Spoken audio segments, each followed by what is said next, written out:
사랑하는 초업제교회 성도 여러분, 유튜브 시청자, 구독자 여러분 반갑습니다. 김정빈 목사입니다. 간밤에도 편히 잘 주무셨습니까? 이 시간 우리 거룩한 우리 독서 시간을 갖도록 하겠습니다. 제가 잠시 기도하겠습니다. 하나님 감사합니다. 새날을 주시고 또 오늘 아침 시간에 함께 하나님 귀한 책을 읽으려고 합니다. 우리 안희숙 사모님이 쓰신 우리 그럴 수 있지 책을 통하여 또 사모님의 귀한 영성을 본받기를 원하고 또 믿음의 도전 받기를 원하며 또한 성령님의 감화 감동 받기를 원합니다. 성령님의 뜻대로 살아가는 우리 모두가 다들 되게 하여 주옵소서. 이 시간도 집중해서 책 읽을 수 있도록 도와주옵소서. 예수님의 이름으로 간절히 기도 올리옵나이다. 아멘. 네, 오늘 89장 테레비, 한번 TV죠. 테레비란 제목의 글입니다. 뉴스 시간이 되어 테레비를 켰다. 변동하는 세상 소식이 나와야 할 텐데 화면에는 한 쌍의 새가 큰 빌딩 창밖에서 움직이고 있었다. 아나운서의 설명이 들려왔다. 지금 보시는 화면은 한 쌍의 새의 사랑 이야기입니다. 지난날 이 암컷이 이 빌딩 창밖에 날아왔습니다. 그리고 수컷이 날아왔습니다. 이들은 서로 사랑했습니다. 얼마 후 이 창밖에서 암컷이 알을 2개 낳았습니다. 어미새는 그 알 위에 웅크리고 앉아 움직이지 않았습니다. 그러자 수컷은 먹을 것을 물어다 주었습니다. 시청자들은 이 한 쌍의 새에 집중하고 있었습니다. 따라서 이 프로그램이 최고의 시청률을 차지했습니다. 이 때문에 이 프로그램을 주요 뉴스로 옮겼습니다. 여러분 있는 곳마다 이 뉴스가 방송되고 있습니다. 그 말을 듣고 나는 텔레비에 집중하였다. 높은 건물 창턱에 앉아있는 새 한 쌍이 보였고 그 모습을 찍기 위해 모여있는 사진기자들도 보였다. 새 동태는 가까이에서 자세히 촬영되기도 하고 원거리에서 배경과 함께 잡히기도 했다. 아나운서의 설명이 계속되었다. 자, 보세요. 지금 수컷이 먹이를 가지고 어미새 있는 대로 날아왔습니다.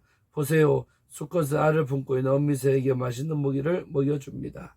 그 설명을 들으면서 나 또한 따뜻한 마음으로 새를 쳐다보았다. 수컷은 암컷을 위로하는지 아니면 사랑의 말을 나누는지 알을 품어 웅크린 암컷의 곁을 떠나지 않았다. 자, 알에서 새끼가 나옵니다. 아나운서의 말과 함께 카메라는 알을 깨고 나오는 새끼 새들을 비추었다. 창문 안에서 촬영되었기 때문에 창밖에 있는 새들은 그 사실을 알지 못했다. 귀여운 새끼 2마리가 알을 깨고 나왔다. 한 쌍의 새는 내 식구가 된 것이다. 온 세상이 어지럽고 무너지는 마당에 많은 사람들의 관심이 사랑을 나누는 한 쌍의 새에 집중되어 있다는 사실이 더 큰 뉴스가 아닐까 생각했다. 우리 믿는 사람은 주님의 양이다. 믿는 자가 전도하는 일은 양이 새끼를 낳는 것과 같다. 한 사람을 붙들고 말씀을 전하며 그 사람이 거듭나도록 해산의 수고를 아끼지 않는 주님의 양들이 있다. 하나님과 천군 천사들 그리고 하늘에 있는 성도들이 바로 이러한 주님의 양들을 지켜보고 있을 것이다. 이것은 하늘에서 가장 큰 뉴스거리일 것이다. 우리는 하늘에서 무엇을 어떻게 하는지 볼 수도 알 수도 없지만 분명히 미국인들이 한 쌍의 새가 새끼 까는 것을 큰 뉴스로 삼는 것보다 더 큰 뉴스가 될 것이다.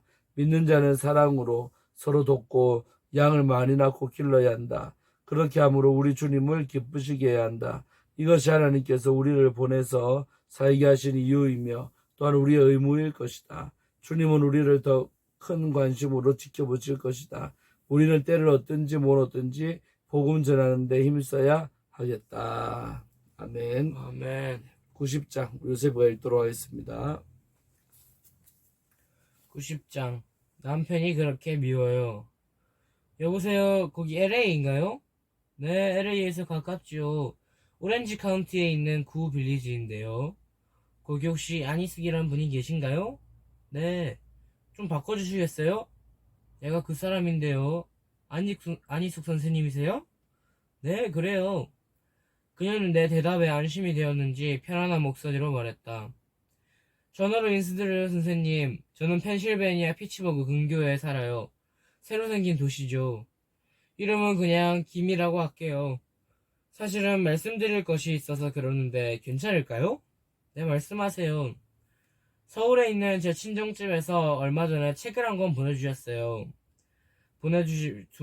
보내주면서 아무리 바빠도 꼭 읽어보라고 해서 밤을 새우며 읽었어요. 그래서 오늘 새벽에 다 읽었고요. 그런데 책을 다 읽고 나자 선생님과 통화를 하고 싶거든요. 선생님 댁 전화번호를 알아내는데 3시간이나 걸렸어요. 전화를 거는데도 제대로 연결이 되지 않아 6군데나 걸고 또 걸고 해서 이제 겨우 통화가 되는 거예요. 아이고, 큰 수고를 하셨군요. 그래도 이렇게 선생님의 음성을 들으니 너무 기뻐 꿈만 같네요. 무엇 때문에 나를 찾으려고 그렇게 애쓰셨나요? 할 말이 너무도 많아요, 선생님. 선생님 혹시 바쁘시거나 고단하신데 제가 방해하는 것은 아닐까요? 장거리 전화니까 우선 하시고 싶은 말씀을 하세요. 선생님만 무관하시다면 장거리 전화 비용은 염려하지 마시고 편안한 말씀으로 통화해 주세요. 뭐 그러지요. 저희는 부부가 모두 소아과 의사예요, 선생님. 네. 그런데 문제가 참 많아요. 너무 괴로워서. 이 괴로운 심정을 말할 것도 없고 또 말을 해도 도움 받을 수 있는 데도 없는 것 같았는데 선생님이 쓰신 책을 읽으면서 무슨 일이 있더라도 선생님과 이야기를 해야겠다는 생각이 들었어요. 그래서 급하게 선생님을 찾아 이렇게 전화를 드리는 거예요. 말씀하세요. 단도직입적으로 말씀드리자면 제 남편이 저를 시기한다는 거예요. 남자가 자기 아내를 시기할 수 있어요? 더구나 전문 직업에 대해서 시기할 수 있는 것일까요? 할 수 있죠. 아내를 시기할 수 있다고요, 선생님? 그럼요, 하지요. 이해를 못하겠어요. 어떻게 그럴 수가 있어요? 자기는 강한 남자고 남편이면서 어떻게 같은 직장에서 같은 일을 하는 약한 여자이고 또 자기 아내인 저를 괴롭힐 수 있느냐 말이에요. 너무 야비하고 망측스러워서 어디에 말하기도 부끄럽고 견디지도 못하겠어요. 이런 이야기를 들어보셨나요, 선생님? 그럼요. 그런 경우를 상담한 일이 몇 번이나 있었어요. 그들이 의사였나요? 네, 의사도 있었어요. 네, 참, 그래요. 책에서 보았어요. 그래요, 맞아요. 닥터 누구라고 하셨던가요? 닥터 우예요. 남편이 김씨라서 저도 닥터 김이라 해야 되는데 복잡해서 저는 그대로 닥터 우로 통하고 있어요. 제 심정을 말할 데가 없어서 친정에 장거리 전화를 자주 하지만 친정 부모님은 그저 참고 견디며 남편을 사랑하고만 하세요. 저는 다른 말을 더 할 수가 없기 때문에 여간 답답한 것이 아니에요. 그렇게 야비하고 치사스러운 남자를 어떻게 사랑할 수가 있겠어요. 보기도 싫고 음성만 들어도 속이 메스꺼워지는데. 이렇게 말한 후 그녀는 한참 동안 말이 없었다. 그렇다고 내가 전화를 끊을 수도 없었다. 나는 그대로 전화기를 들고 기다렸다. Hello? 여보세요? 네, 듣고 계시는가요?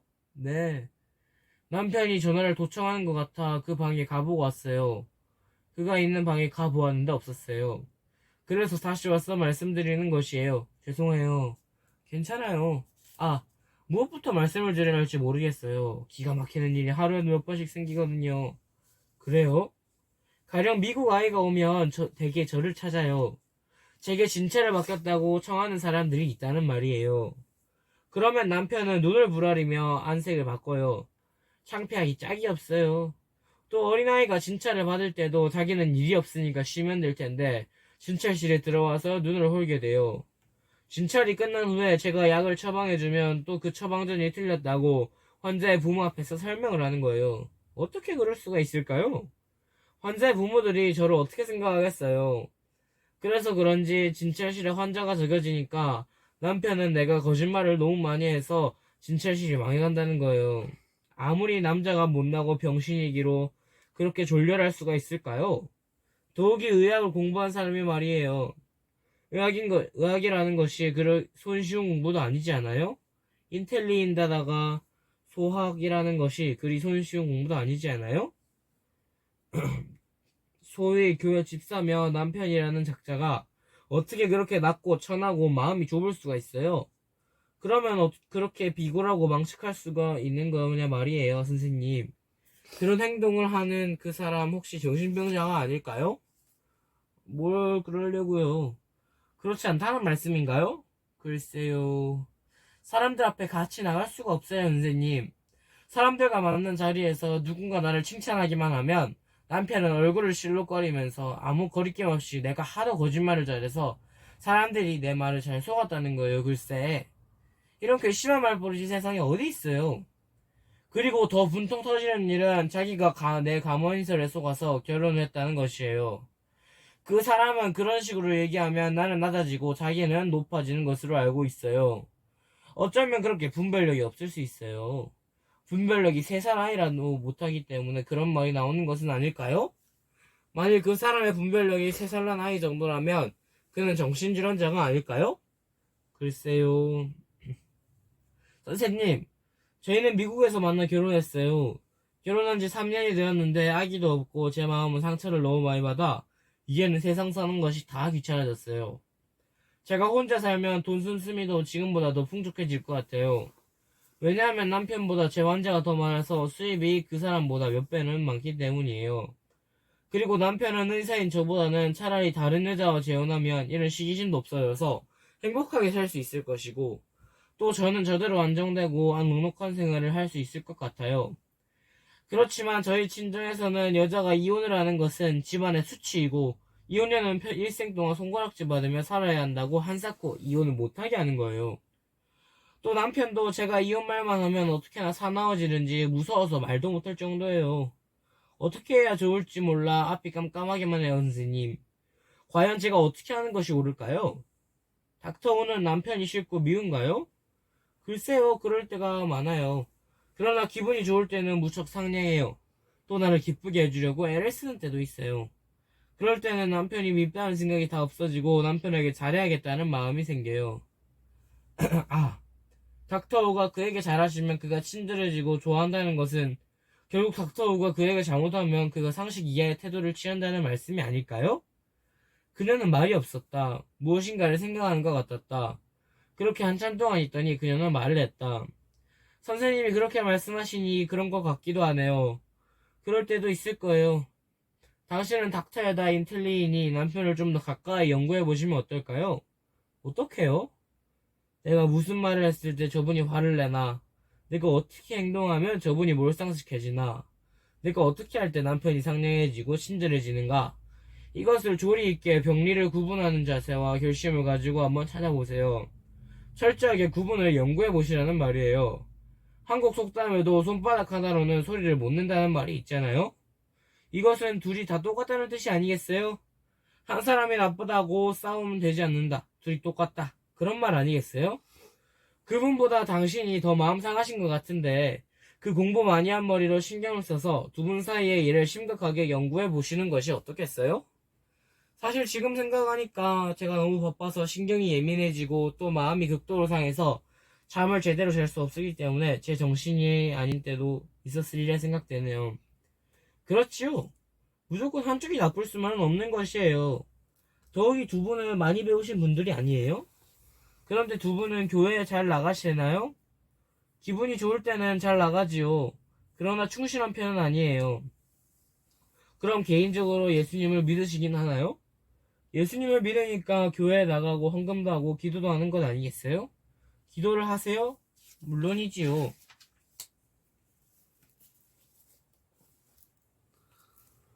집이나 직장에서 개인적으로 기도를 하신다고요? 제가 개인적으로는 못하고 교회에서 예배드릴 때 모두 함께하는 기도는 정성스럽게 해요. 아, 목사님이나 다른 분이 기도할 때 머리를 숙이고 그 기도에 합심한다는 말씀이세요? 네, 저 혼자는 기도도 나오지 않고 또 할 시간도 없기 때문에 교회에 가서 다른 분이 기도할 때 정성을 들여서 잘해요. 닥터 우, 당신은 시간이 없고 바빠서 마음이 상하지 않는 경우가 있어요? 아무리 바빠도 마음은 그것에 상관없이 아프지요? 그렇지요. 아무리 바빠도 기분이 상하고 아픈 일은 없을 수가 없는 것 같아요. 그래서 점심도 안 먹게 되고 말도 하기 싫어지고 또 모든 것이 손에 잡히질 않게 되지요. 그것 보세요. 마음이 아픈 일은 시간이 여간 많이 잡아먹는 것이 아니지 않아요?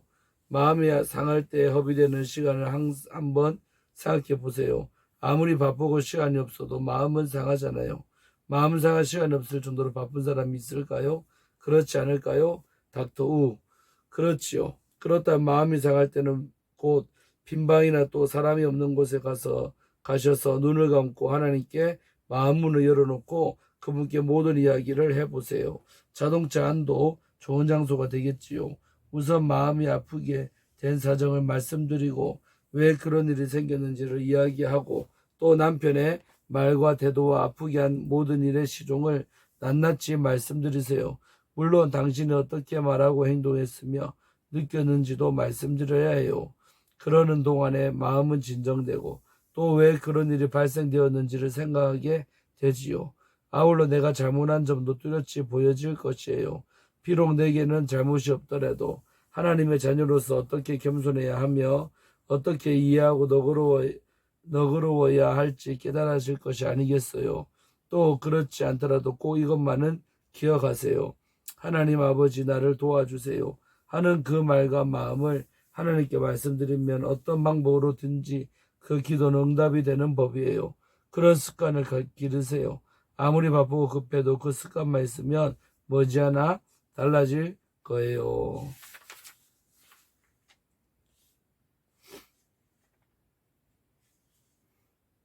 이어서 요셉이가 좀 더 읽겠습니다.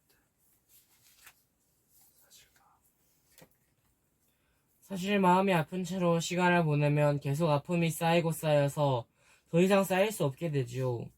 그래서 이혼을 하게 되지만 그래도 그 아픔은 늘 자신의 마음에 쌓여 있을 것이 아니겠어요? 이혼을 한다 해도 그 아픔은 미움으로 변하거나 후회로 변해서 일생을 괴롭히게 될 것이에요. 까짓거 이혼해버리면 시원하고 좋고 행복한 날이 오리라고 믿는 이들이 있는데 그것은 너무 허황되고 무식하고 상식 없는 사람들의 생각이에요. 이혼하면 절대로 그렇게 되지 않아요. 나는 이혼해분들의 말을 참 많이 들었는데 이혼한 후에 재혼을 하여 더 잘된 것 같아 보이는 분들이라도 양심 밑바닥 속에 있는 그 수치스러운 감정과 후회의 아픔은 없어지지 않는다더군요. 그 당시에 왜 좀 더 잘하지 못했을까 하는 마음과 돌이킬 수 있는 후회가 생기고 또 없어지지 않는 비굴감이 생활하는 가운데 하나하나 나타난다는 경험담을 여러 번 들었어요. 그래서 어떤 면에서는 자포자기에 가까운 성격이 되는가 하면 또 다른 면에서는 노예 근성이 생긴다고 해요. 왜냐하면 저러니까 이혼을 했지 하는 말과 따가운 눈초리가 어디서나 자신을 주시하고 있기 때문이라고 하더군요. 길은 단 하나밖에 없어요. 전능하시며 우리를 도와주시기를 고대하고 또 도와달라고 부탁만 하면 기꺼이 도와주시는 하나님의 모든 사연을 얘기하고 의논하고 숨김없이 털어놓고서 도와달라고 매달리는 수밖에 없어요. 이 길만이 오직 사는 길이고 도움을 얻는 길이고 승리하고 행복하게 되는 길이에요. 하나님은 전지전능한 분이세요. 그렇기 때문에 마음속은 약한데 겉으로 아름답고 듣기 좋은 말을 하려고 하면 우리의 마음을 다 들여다보시고 아시는 주님은 웃으실 거예요. 그러니까 속에 있는 그대로 말씀드리세요. 내 모습 그대로 그분 앞에 겸손해지면 되는 것이란 말이에요. 이렇게 쉽고 놀라운 일이 세상에 어디 있겠어요? 그런데 사람들은 자신의 지혜와 수단과 습관으로 인하여 이 길을 무시하고 살죠. 그렇기 때문에 불행해지고 마음이 상하고 일이 잘 되지 않고 실망하게 되는 것이에요. 닥터 우, 한번 시험해보세요. 이혼하시기 전에 단 하나밖에 없는 이 방법을 실험해보시라는 말이에요. 배로운 사람들은 거의 다 생각이 과학적이 되어서 사실을 시험해보고 경험해본 후에 그것이 맞고 옳으면 그때서야 그것이 진실된다고 믿지 않아요? 잘 알겠어요, 선생님. 한 번도 해본 일은 없지만 빈방도 있고 또 억지로 시간을 내서라도 선생님이 말씀하신 대로 해보겠어요. 억지라기보다는 결사적으로 하세요. 한번 결사적이 되어보세요. 이 진리가 진짜인가 허황된 것인가 알아보세요. 죽으면 죽자 하는 자세가 되시라는 말이에요. 사실 그래야 되겠지요. 이혼이라고 무섭고 정말 엄청난 문제를 안고 있는 만큼 그래야 될 것 같아요. 정말 잘 납득이 됐어요. 제 전화번호를 알아내기 위하여 그렇게 결사적으로 서주셨다니 닥터분은 결사적으로 이 일을 처리할 수 있으리라 믿어져요. 해야지요. 지금까지는 몰라서 못했어요. 하겠어요, 선생님. 다음에 꼭 소식을 전해드리겠어요. 좋은 소식을 기다리겠어요. 그리고 또 나도 두 분을 위해 기도하겠어요. 꼭 그렇게 해주세요. 주님, 도와주는 것을 기뻐하시고 또 도와달라고 부탁하고 기도하고 애원하는 사람들을 기뻐하시며 도와주시는 하나님 아버지. 이 두 사람과 또 이러한 문제를 안고 사는 모든 사람들을 하나하나 도와주시옵소서. 내 기도는 그칠 수가 없다. 아멘. 아멘. 네, 오늘 여기까지 우리 함께 또 읽었습니다. 내일 91장부터 읽도록 하겠습니다. 자, 오늘 말씀해 보면 우리 안희수 사모님을 통해서 또 한 명이 어떤 이혼의 위기에서 이게 이겨내는 귀한 이야기가 나오고 있죠. 우리가 때로는 한 사람의 상담만 잘해도 한 가정의 파탄을 막을 수도 있는 것이죠. 그런 지혜들이 우리들에게도 있기를 간절히 바랍니다. 아멘. 자, 기도하고 오늘의 거룩한 독서 시간 마치도록 하겠습니다. 하나님 감사합니다. 오늘도 귀한 글을 통하여 도전받고 지혜를 얻으며 또 은혜받게 하심에 감사합니다. 우리들도 하나님께 주신 지혜로 상담만 잘해도 정말 한 가정이 깨어질 수 있는 위기를 넘어서기에도 만들 수 있음을 믿습니다. 아버지 지혜자가 되게 하셔서 많은 영혼들을 붙이고 살려내는 일에 귀하게 쓰임받도록 역사하여 주옵소서. 아멘. 감사드리옵고 예수님 이름으로 축복하며 기도 올리옵나이다. 아멘. 아멘. 네, 사랑하는 성도 여러분, 오늘도 잘 지내시고 또 이따가 예배 시간에 뵙도록 하겠습니다. 샬롬.